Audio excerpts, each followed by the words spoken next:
सबसे पहले तो आप सभी पत्रकार साथियों का, हमारे सभी कैमरा पर्सन का, प्रिंट मीडिया, इलेक्ट्रॉनिक मीडिया और डिजिटल मीडिया के सभी साथियों का बहुत बहुत स्वागत है। आज हम आपके बीच एक बहुत ही गंभीर विषय को लेकर प्रेस वार्ता करने के लिए आए हैं। आप तमाम साथियों ने देखा होगा कि पिछले कुछ दिनों से लगातार एक न्यूज़ रिपोर्ट हो रही है कि देश में अलग अलग तरह की जो कोचिंग संस्थान हैं, जो इंजीनियर बनाने का दावा करती है, डॉक्टर बनाने का दावा करती है, आईएएस आईपीएस बनाने का दावा करती है, वो विद्यार्थियों का और अभिभावकों का करोड़ों रुपया लेकर के फीस वसूल करके अचानक से गायब हो जा रहे हैं। मैं आपको एक बात याद दिलाना चाहता हूं कि एक समय इस देश में ऐसा ही काम कुछ प्राइवेट बैंक किया करते थे। रोज़ शाम को उनके एजेंट जो है सब्जी बेचने वाले, दुकानदार से, ठेला वाले, रिक्शा वाले, मिडिल क्लास नौकरी करने वाले लोगों के पैसे वसूलते थे और करोड़ों रुपया लेकर के अचानक से गायब हो जाते थे। जब भी इस तरह का कोई सिस्टमेटिक फेलियर होता है तो स्वाभाविक रूप से सरकार को उसकी जिम्मेवारी लेनी चाहिए।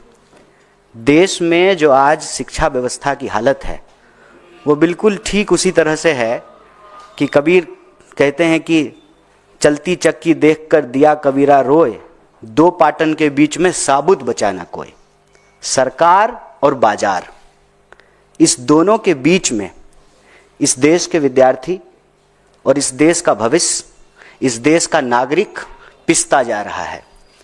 और ये सारा खेल शुरू उस लॉजिक से होता है कि शिक्षा इंसान बनाने के लिए नहीं, एक कमाऊ इंसान बनाने के लिए ली जानी चाहिए और दी जानी चाहिए। बाजार का जो तर्क है कि जिसमें मुनाफा नहीं है उसका अस्तित्व नहीं होना चाहिए। शिक्षा को जब मुनाफे के नज़रिए से देखने लगे, उसका नतीजा ये हुआ कि सपना बेचा जाने लगा। अंधों के शहर में आईना बेचने का जो कारोबार है, सीट पता है कि 100 है, एग्जाम देने वाले 1 करोड़ हैं, तो हम उस 100 में पहुंच जाएं, उसकी होड़ और फिर उसका कारोबार। और ये 100 सीट क्यों है? क्योंकि सरकारी व्यवस्था जो है उसमें लगातार रोज बरोज गिरावट आई। सरकारी स्कूल में पढ़ाई नहीं होगा, सरकारी अस्पताल में इलाज नहीं होगा, तो स्वाभाविक रूप से सरकारी संस्थान जो हैं वो कमज़ोर होंगे और उसकी जगह पे जो है निजी संस्थानों की उत्पत्ति होगी। और ये जानबूझ करके किया गया, इसलिए ताकि शिक्षा जो प्राप्त करने वाले लोग हैं वो सिटीजन ना रहें, स्टूडेंट ना रहें, उनको कंज्यूमर बना दिया जाए। और इसी कंज्यूमर सर्विस के लॉजिक के तहत देश भर में कोचिंग की बाढ़ आई। आपने दिल्ली में देखा, बेसमेंट में पढ़ते हुए जो है विद्यार्थी की मौत हो गई। और जब हम मौत की बात करते हैं, भारत में एक संस्कृति है, गांव में अगर किसी की मौत हो जाए तो किसी के घर में खाना नहीं बनता है। सामने से अगर डेड बॉडी जा रही हो तो बिना जात बिना धर्म पूछे हुए लोग उसको नमस्कार करते हैं और कहते हैं कि आत्मा को शांति मिले। लेकिन हम कितने असंवेदनशील हो गए हैं, या हमको व्यवस्था कितना असंवेदनशील बना दिया है कि हर घंटे लगभग 2 स्टूडेंट, 24 घंटे में कम से कम 28 स्टूडेंट सुसाइड कर रहे हैं। और स्थिति ये है कि इस देश में किसान आत्महत्या से नौजवान आत्महत्या ज़्यादा हो चुका है। जैसे किसान आत्महत्या के पीछे सिस्टम जिम्मेवार है, उसी तरह से स्टूडेंट की आत्महत्या के लिए भी सिस्टम जिम्मेवार है। और ये सिस्टम जो स्टूडेंट को मार रहा है, एक प्रेशर कुकर बना रहा है, वो सिस्टम ऐसे बन रहा है कि एक तरफ रोज सपने बेचे जाएंगे। 5 ट्रिलियन की इकॉनमी हो गई है। किसी एक इंसान का एग्जाम्पल ला करके सामने ये दिखाया जाएगा कि इसका पैकेज 1 करोड़ का है, और हर बच्चे को ये प्रेशर दिया जाएगा कि आप भी 1 करोड़ का पैकेज जो है प्राप्त कीजिए। कैसे प्राप्त करेंगे? सीट कितना है, कितना जो है एग्जाम हो रहा है, वैकेंसी कितनी है, free and fair transparent exam कितना होता है, रोजगार कितने उत्पन्न हो रहे हैं, इस पे कोई चर्चा नहीं होगी। रोजगार दिलाने के नाम पर कोचिंग संस्थान बनेंगे और लोगों की गाढ़ी कमाई, नौकरी करने वाले लोग उनकी सैलरी, किसान को उनके फसल से जो कमाई हुई है, जो मजदूर हैं जो रोज़ मजदूरी करते हैं, पेट काट करके अपने बच्चों को पढ़ा रहे हैं कि हम तो मजदूर हैं, हमारा बच्चा अच्छा इंजीनियर हो जाएगा। और अचानक रातों रात सैकड़ों दर्जनों संस्थान जो है वो बंद कर दिए जाएंगे। क्यों? क्योंकि उन्होंने मोटा फीस जो है वो वसूल लिया है माँ बाप का। और अब स्टूडेंट का क्या होगा वो स्टूडेंट जाने। और आपने देखा अभी गोरखपुर की एक लड़की जेईई की तैयारी कर रही थी और एक बड़ा ही मार्मिक पत्र जो है अपने माँ बाप के नाम लिखा, उसने सुसाइड कर लिया।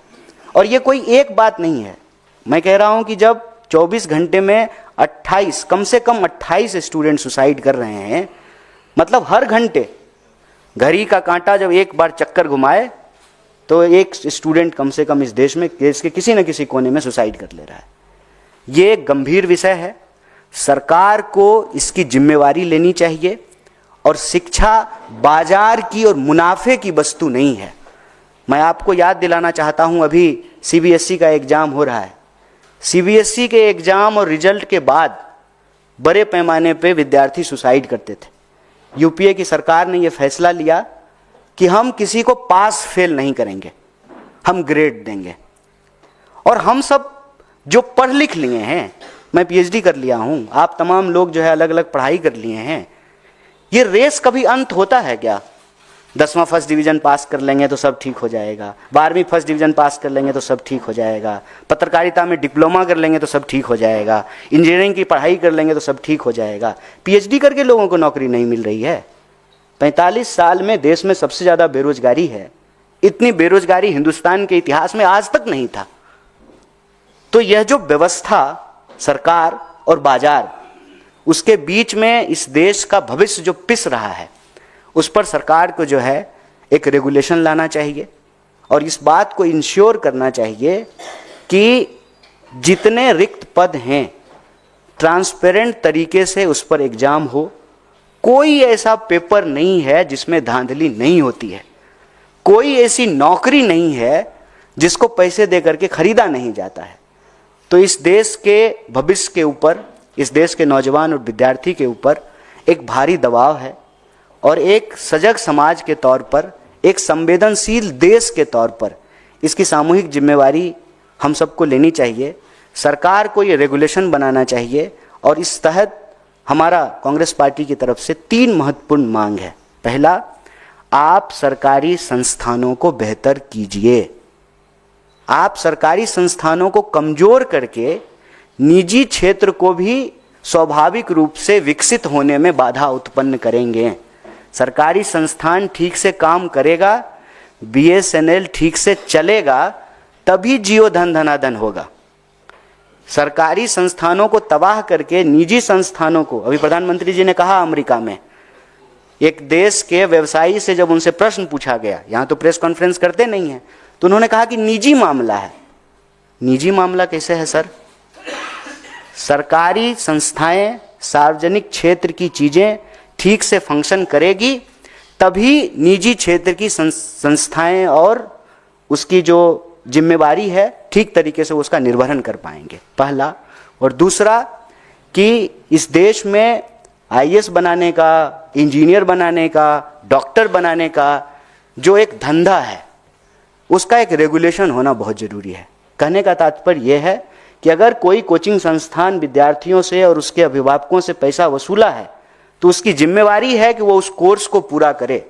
अगर वो उस पे कोर्स को पूरा नहीं करते हैं तो एक तरह का स्कैम है, एक तरह का घोटाला है। सरकार को जो है यह अनियंत्रित जो व्यवसाय है लोगों को बेवकूफ़ बनाने का, उसको जो है नियंत्रित करना चाहिए।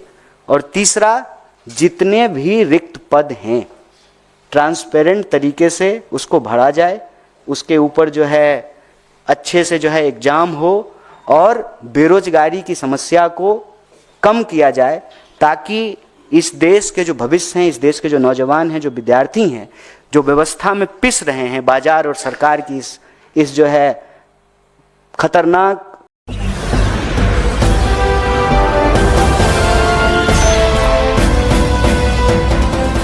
आप देख रहे हैं लाइव न्यूज 99, राष्ट्र सबसे पहले।